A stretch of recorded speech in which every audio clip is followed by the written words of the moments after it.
Cuca não é mais o técnico do Palmeiras. Vamos relembrar esse fato que é o primeiro tema do nosso programa. Dia seguinte ao empate de 2-2 contra o Bahia. Cuca aparece sem o uniforme do clube na sala de coletivas. Pouco antes, a diretoria já tinha anunciado a saída do treinador, que fez um pronunciamento nesta sexta-feira para se despedir do Palmeiras. Quando nós conversamos de ontem para hoje com o presidente, com o Alexandre, a gente entendeu que era o melhor a gente encerrar momentaneamente esse ciclo, né? E aqui eu externo meu agradecimento a todos, em especial ao torcedor. Campeão brasileiro pelo clube em 2016, Cuca se afastou no fim do ano por problemas particulares. Mas em maio estava de volta para substituir Eduardo Batista. O treinador, no entanto, não conseguiu repetir o sucesso do ano anterior. Nesta segunda passagem, foram 34 jogos, 16 vitórias, 7 empates e 11 derrotas. Cuca se despede do Palmeiras na 5ª colocação do Brasileirão, mas com o peso de ter sido eliminado nas oitavas de final da Copa Libertadores pelo Barcelona de Guayaquil e nas quartas da Copa do Brasil pelo Cruzeiro. Nesse tempo em que passei aqui nessa segunda vez, tentei ao máximo ajudar a equipe, ajudar o clube de todas as formas, sempre me doando ao máximo, e infelizmente mesmo esse máximo ele não foi capaz de fazer o Palmeiras ter êxito na Copa do Brasil e nem na Libertadores, que era o sonho de todos, né? Infelizmente ficou. Futebol é assim, e tenho certeza que esses jogadores que estão aí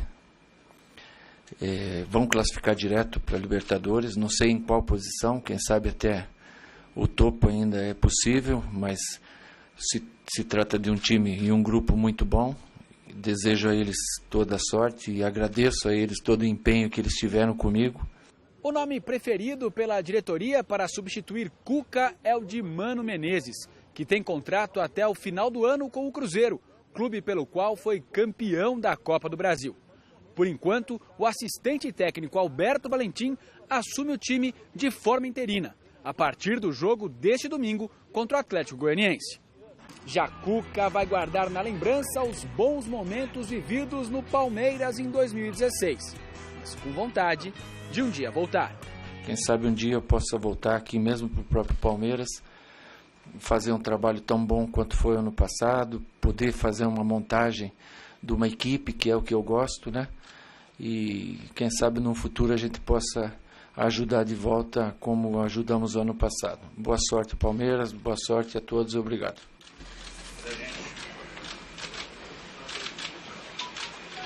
E o presidente Maurício Gagliotti também se manifestou sobre o tema. Vamos ver o que disse o presidente palmeirense. Um dia depois do anúncio da demissão do técnico Cuca, na mesma sala em que o treinador fez o pronunciamento de despedida do Palmeiras, o presidente do clube, Maurício Gagliotti, concedeu uma entrevista coletiva para esclarecimentos. Depois do jogo contra o Bahia, o representante do Cuca nos procurou, dizendo que o Cuca estava hoje já desgastado, estava muito próximo do seu limite, e nós conversamos um pouco sobre isso. No nosso entendimento, a situação é muito parecida. Então, em comum acordo, nós decidimos pelo encerramento do ciclo, sempre respeitando demais o profissional, respeitando o atleta que foi e agora o treinador vencedor. O desgaste de Cuca, segundo o presidente, foi causado principalmente pela falta de resultados, mas outros fatores também pesaram na saída do treinador. O fator principal do desgaste do treinador é o resultado. Quando a gente não tem resultado e a pressão num time grande, com investimento, com totais condições, ela é ainda maior. E tem uma posição que o representante do Cuca nos passou ontem, que é uma situação familiar importante e que também potencializou para que nós tivéssemos essa conversa. Se o nome de Mano Menezes vem sendo especulado por aí, o presidente Maurício Gagliotti desconversa, evita falar de novo treinador. No momento, pelo menos no discurso, o único nome que é unanimidade por aqui é o de Alberto Valentim. Sobre outros treinadores, outros nomes, nós vamos tratar no momento certo. O técnico do Palmeiras é Alberto Valentim. O Alberto é o técnico do Palmeiras. Até qualquer outra informação que eu passe aos senhores, o técnico do Palmeiras é o Alberto Valentim. Outro nome bastante citado na coletiva foi o do atacante Roger Guedes, que foi barrado e nem viajou para o duelo contra o Atlético Goianiense. O jogador que na última quinta-feira cometeu o pênalti que originou o gol de empate do Bahia contra o Verdão tem sido cobrado por atletas e diretoria pela postura apresentada nos treinamentos. O Roger teve uma situação de vestiário muito comum e vai passar por um período de reciclagem, vai passar por um período de treinamentos e, enfim, no momento certo ele vai estar já com o grupo. Polêmicas habituais no Palmeiras de 2017, que apesar do elenco caro e das inúmeras contratações, vai terminando a temporada longe dos principais objetivos. Que não foi um ano bom, né?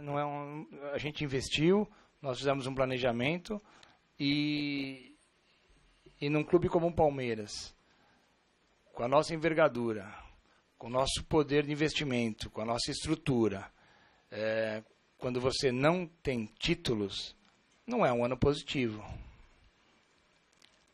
Agora, veja bem, nós estamos entre os 5 primeiros. Um ano do Palmeiras que não é bom, nós estamos entre os 5 primeiros. Então, essa é a ideia do quanto o Palmeiras e aonde o Palmeiras quer chegar. Para o presente, o que fica é a obrigação de uma vaga direta para a Libertadores do ano que vem. É a obrigação e nós temos que buscá-la. Agora, nós sabemos que tem outras equipes que também estão brigando por isso e que também têm condições.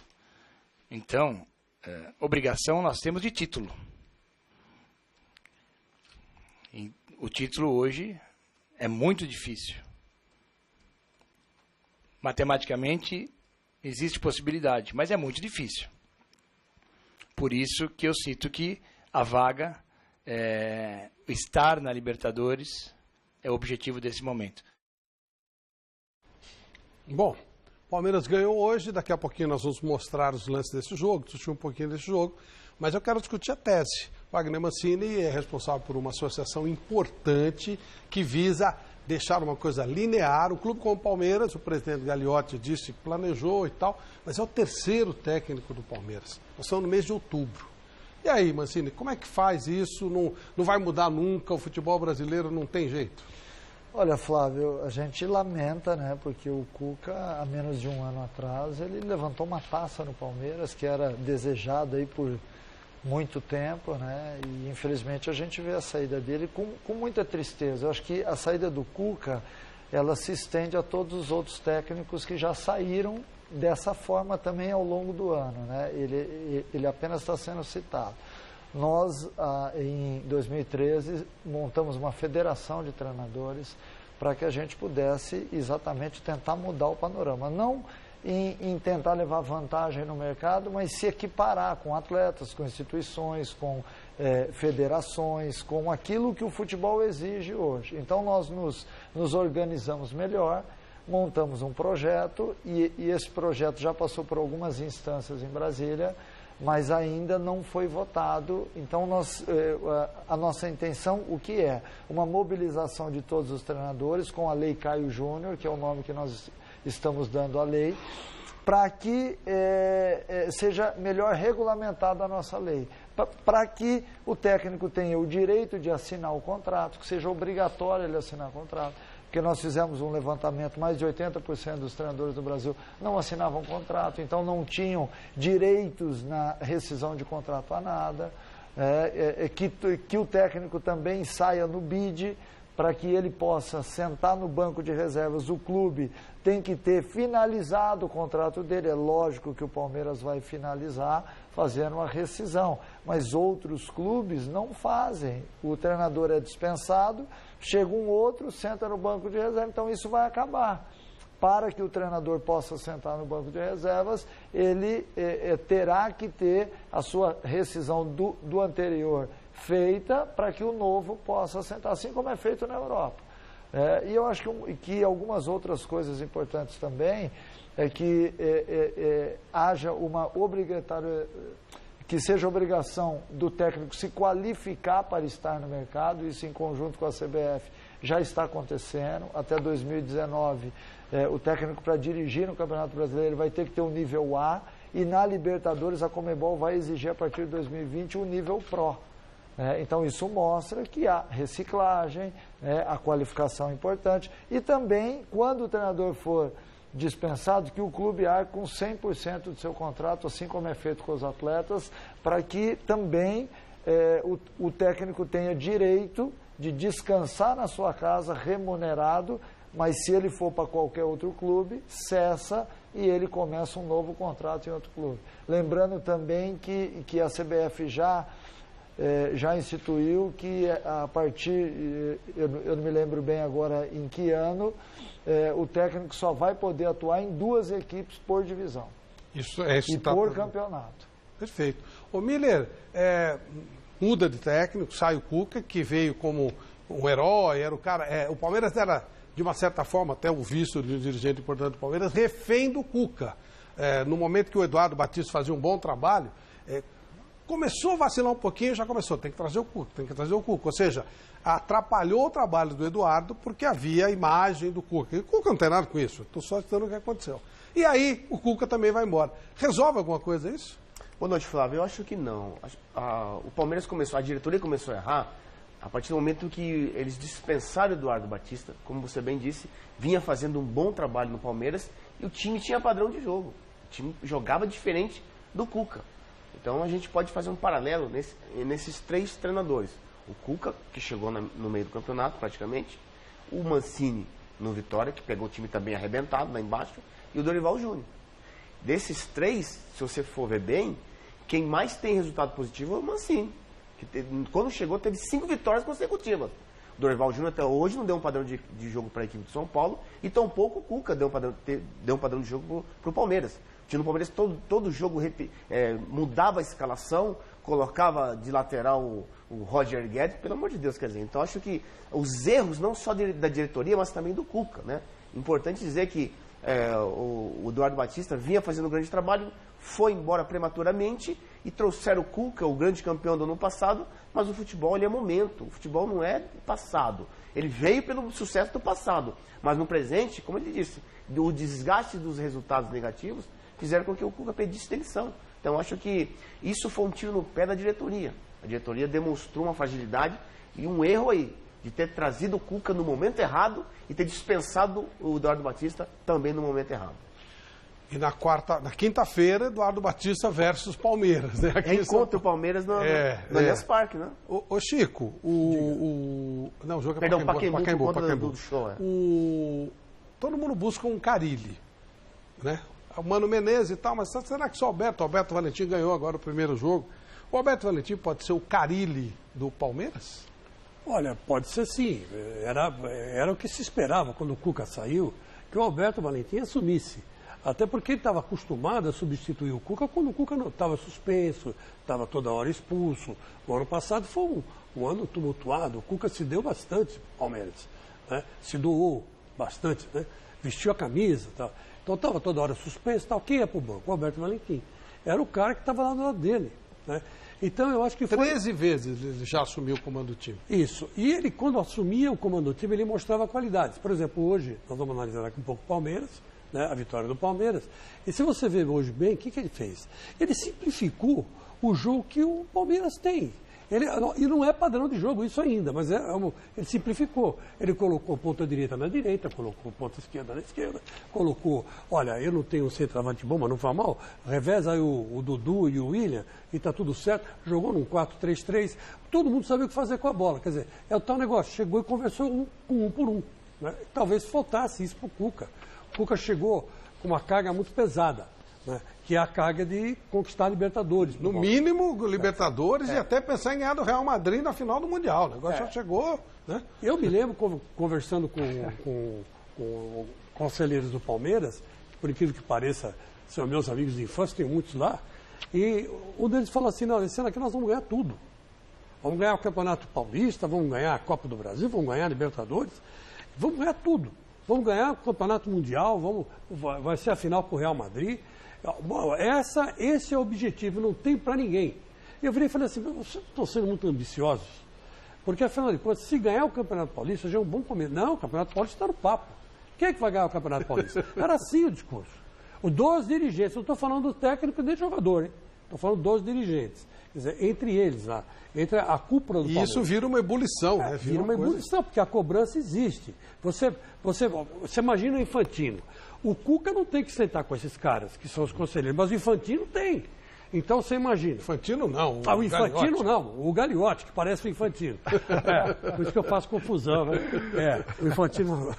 Talvez o Gagliotti um dia seja o presidente. Eu trocaria fácil hoje. Tranquilo. No Infantino eu não confio. Então, você imagina, é um cara o Gagliotti substituindo o anterior, que era o Paulo Nobre, que chegava, falava, todo mundo ficava quieto porque ele falava e bancava o que falava. Bancava literalmente, né? Chegava com dinheiro. Ó, tá aqui, vou pagar a conta de luz, vou pagar a conta de luz, depois vocês me dão e eu quero esse reforço, vou buscar, tal assim. Quer dizer, era assim o negócio. Era uma coisa mais intimista. Mas ele tinha que conversar com os conselheiros. E os conselheiros falavam com ele. O Gagliotti já não tem esse poder de chegar lá. O Gagliotti está bem de vida, mas não tem a grana que o Paulo Nobre tem. Não é sócio de banco. A família do Paulo Nobre, nós sabemos que é sócio de um grande banco em São Paulo. Então aí fica complicado. A cobrança é tremenda em cima do Gagliotti, dos conselheiros. E é evidente que ele passa isso. Quando ele senta com o técnico, quando ele senta com o patrocinador, ele passa essa apreensão. E lembrando, Flavinho, que nesse ano, só 2 contratações do Palmeiras deram certo. O William, ele foi contratado esse ano, e o Keno, que agora, que são o Roberto Valentim... As menos badaladas, né? Exatamente. Está dando moral para ele, porque o Mancini sabe, ele é treinador, sabe o que eu vou falar, Flávio. Sabe o que acontece? O Cuca não tinha um time titular. Então gera uma instabilidade no grupo que ninguém sabe se vai jogar amanhã. Olha, vai ter coletivo de madrugada, não sei se eu vou jogar amanhã. Eu fiz o coletivo como titular e não sei se vou jogar amanhã ou depois de amanhã na partida. Então o que o Roberto Valentim está fazendo? Olha, ele deu a camisa de titular para o Keno, que hoje arrebentou no jogo. Deu a camisa de titular para o William, que hoje arrebentou no jogo. Então o que o Roberto fez é o seguinte, passou confiança para esses jogadores e esses jogadores demonstraram essa confiança hoje, que fizeram uma grande partida. Não, e o meu campo do Palmeiras jogou bem. Jogou. Então quer dizer que você vê, só para completar o raciocínio, eu acho que o Cuca acabou sendo vítima da pretensão, excesso de pretensão, excesso de ambição que o palmeirense tinha esse ano, em ganhar tudo. Eu acho que esse negócio de clube brasileiro acabar esse negócio de conselheiro. Isso não presta para nada. Esse é um modelo falido, vencido. Não serve para nada. Eu quero que alguma vez alguém mande para a Michelle aí, a hora que for, ou alguma coisa que o conselheiro fez que presta. Nada, não serve para nada. Só para futrica. É um bando de fofoqueiros que não tem o que fazer na vida e vão no clube e ficam fazendo futrica contra quem trabalhando. É um modelo vencido, inútil, não serve para nada. E o Brasil praticamente inteiro funciona assim. Ô Vanderlei, você me permite só mostrar o jogo, aí você faz a pergunta para o Mancini? Por favor. Vamos lá, vamos ver o jogo então de hoje, vamos lá. O Palmeiras foi a Goiás encarar o Atlético Goianiense e abriu o placar aos 20 minutos de jogo com o William, aproveitando boa jogada de Keno pela direita. Ainda no primeiro tempo, mais uma bela jogada de Keno pela direita e dessa vez Moisés recebeu com açúcar para fazer o segundo do Verdão. E Keno foi mesmo o garçom da tarde em Goiânia. Aos 14 da etapa complementar, William tocou para Keno cruzar na medida.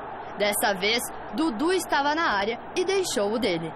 3-0 Palmeiras. Os donos da casa ainda descontaram aos 31 minutos. Jorginho foi derrubado na área e o juiz marcou pênalti. Walter cobrou com muita categoria e definiu o placar. Atlético Goianiense 1, Palmeiras 3.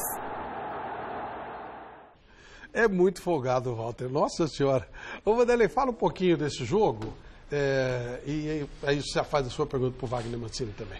Bom, o jogo foi, digamos assim, tranquilo, né, pro Palmeiras, porque o Palmeiras, na verdade, tinha que mostrar que já estava sentindo o dedo do professor, Alberto Valentim.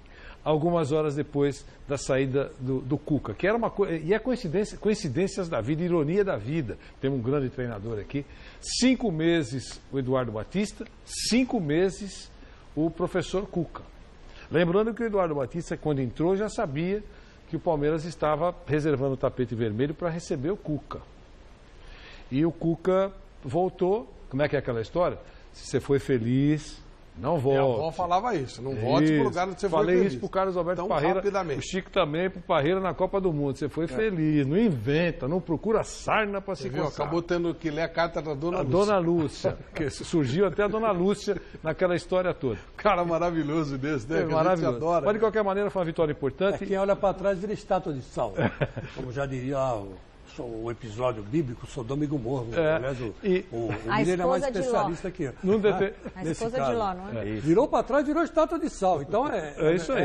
É melhor não olhar para trás. Num determinado momento, o Palmeiras estava em 3º lugar na classificação, que era legal, mas terminou em 4º lugar nessa noite. Bacana, tomara que dê certo, a gente torce. Eu gostei muito do que o Keno fez. O inferno no jogo, o Keno. Foi muito legal. Mas chamar de Mané Keno já me pareceu um pouco de exagero. Isso também lembrando do Mané Garrincha, eu achei já um pouco de exagero. Mas que ele foi muito bem. Ei, Miller Keno não, aí já é demais. Mas que ele foi aí muito já bem. Exagero. Olha, você pediu para fazer uma pergunta para o porque o Mancini teve a gentileza de sair da concentração, vindo atender, ele vai embora um pouquinho mais cedo. Muito oportuna a presença dele aqui. Eu estava para conversar com o Mancini um tempão, né? A gente falou muito naquele momento em que ele assumiu a Chapecoense, foi um momento importante para ele, para a cidade, para o time. Para o mundo, né? Ele reconstruiu, na verdade, fez um trabalho de reconstrução, foi buscar os jogadores lá, muitos morreram, contatou todos eles para tentar formar uma nova equipe, enfim, foi um negócio muito bacana. E eu não entendi bem o motivo da sua saída e não consegui falar com você antes. Então eu queria que você aproveitasse, acho que muita gente que está nos assistindo também não sabe. Eu também assino embaixo, então, não entendi porque você saiu. Eu queria saber, há muitas versões, e eu sei que você conhece todas. Sim. Eu queria que você falasse sobre isso. Bom, eu vou iniciar falando assim da satisfação que eu tenho hoje como ser humano de ter participado da reconstrução da equipe, porque não foi simplesmente você chegar e fazer o trabalho como técnico, né? Nós tivemos que fazer muito mais, porque além dos jogadores, tinham outras pessoas do departamento de futebol que estavam no avião. Então a Chapecoense não tinha absolutamente nada. Tinha alguns funcionários que ficaram porque não estavam no voo. Então foram 20 dias ali onde a gente teve que realmente olhar para a agenda, buscar os amigos do futebol para que nós tivéssemos um time apresentando dia 6 de janeiro. E deu certo, a gente fez, e 60 dias após isso daí, nós estávamos levantando uma taça de campeão estadual, em cima do Avaí, que já havia subido da Série B para A e que vinha com um time montado. Então isso mostrava que já estava dando liga. Paralelo a isso, a gente jogou Libertadores e nós passamos de fase dentro de campo. Por um erro administrativo, a Chapecoense acabou ficando de fora. E vinha tudo bem. Nós iniciamos a Copa do Brasil também. Nós havíamos empatado lá com o Cruzeiro, empatamos em casa. E pelo saldo de gols a gente saiu do campeonato. E aí veio o Brasileiro, a gente liderou por 2 rodadas, junto com o Corinthians, mas com saldos melhores. E aí, de repente, a Chapecoense perde, empata, ganha, perde, empata, cai para 13º lugar. Nessa ida para 13º lugar, nós havíamos jogado contra o Fluminense no Rio E o Fluminense esse dia empatou, nós com um jogador a menos, eles empataram aos 49 do segundo tempo. E eu senti um ambiente diferente no vestiário. Mas, como o jogo era em Edson Passos e demora um certo tempo até o Rio de Janeiro, eu fui no ônibus ali, 1h15, pensando, falei, pô, mas não é possível que... Porque há 7 dias antes já havia tido uma conversa onde o presidente da Chapecoense havia me dito que futebol era resultado. Embora a gente tivesse muita amizade com todos eles, mas ele me disse essa frase. Uma semana após, a gente jogou contra o Atlético Mineiro e eu já havia decidido comigo que eu sairia, porque eu já não estava achando certo, já achava naquele momento que havia uma injustiça sendo feita com todo mundo que estava ali, não era só com o Mancini, não, com todo mundo que ali estava. Aí eu fui para o jogo do Atlético Mineiro, que nós até perdemos de 1-0, e que eu falava até com o Chico Lang aqui, que foi a estreia do meu filho no Atlético Mineiro, então foi um jogo marcante para mim, o Atlético venceu por 1-0, e momentos antes de entrar em campo, o mesmo presidente foi lá na minha sala, falou comigo, pediu a minha ajuda, disse que eu não deveria de maneira alguma levar em conta aquilo que ele havia dito, que ele contava comigo até o final da temporada, e ele me fez ali mudar de ideia, porque eu ia entregar o cargo após o jogo. Aí eu fiquei, e uma semana depois aconteceu isso. E nós estávamos no Rio, na terça-feira de manhã, que o jogo foi numa segunda, na terça-feira de manhã tinha um treino, para quem não jogou, eu fui dar o treino, mas eu já estava demitido. E não sabia? E não sabia. E quando eu voltei, o diretor executivo... Você deu treino? Você deu treino pro pessoal? Eu fui até o treino, porque foi numa academia. Eu fui até o treino, acompanhei tudo, fiz a minha presença, porque não era da minha parte, mas eu fiquei ali. E no meu retorno ao hotel, eu fui informado de que na noite anterior, após o jantar, quando eu saí da mesa para ir me repousar, foi feita uma reunião e que ali eles decidiram que eu não seria mais o técnico. E eu achei ruim, né? Porque eu disse que eles deveriam ter sido leais. Demissão faz parte do futebol. A gente acabou de ver uma entrevista do Cuca, né, do presidente do Palmeiras, agora, que ela fosse feita com lealdade de quem chegou e ajudou, que tivessem me avisado antes do treino para que eu não passasse por aquele momento. E beleza, e eu dei uma declaração sobre isso. Então, até hoje, eu também me pergunto, e a explicação que me foi dado que foi por falta de resultado, que a Chapecoense estava em 13º lugar. Aquela velha história, né, Flavinho? O dirigente não tem palavra mesmo, né? Não. Uma semana antes ele disse, olha, retira o que eu falei. Ele ia sair... quer dizer, e você ia pedir demissão e você voltou atrás por conta da declaração do presidente. Exatamente, até porque ele me pediu ajuda, ele falou, confio em você, eu sei o que você está fazendo. E uma semana depois ele me disse que por muita pressão externa de pessoas que ajudavam o clube, que eu não sei quem é, também não me interessa, ele acabou, junto com a diretoria, tomando a decisão de me tirar. Ô Wagner, eu como todo brasileiro gosto de fofoca, claro. Tá? Mas não no futebol. Futebol acho que ele não pode viver de fofoca, que vive-se muito disso. Fofoquinha daqui, fofoquinha de lá, e é uma coisa diferente, a fofoca do bem, aquela brincadeira, eu até gosto. Mas quando chega no futebol, você não trabalha, não se fala de futebol, tática, técnica, começa a fofoquinha daqui. Mas teve uma história que eu acho que a gente precisa perguntar para você. Claro. O Wagner Mancini saiu porque ele estava com uma namorada nova, estava irresponsável, não aparecia para treinar.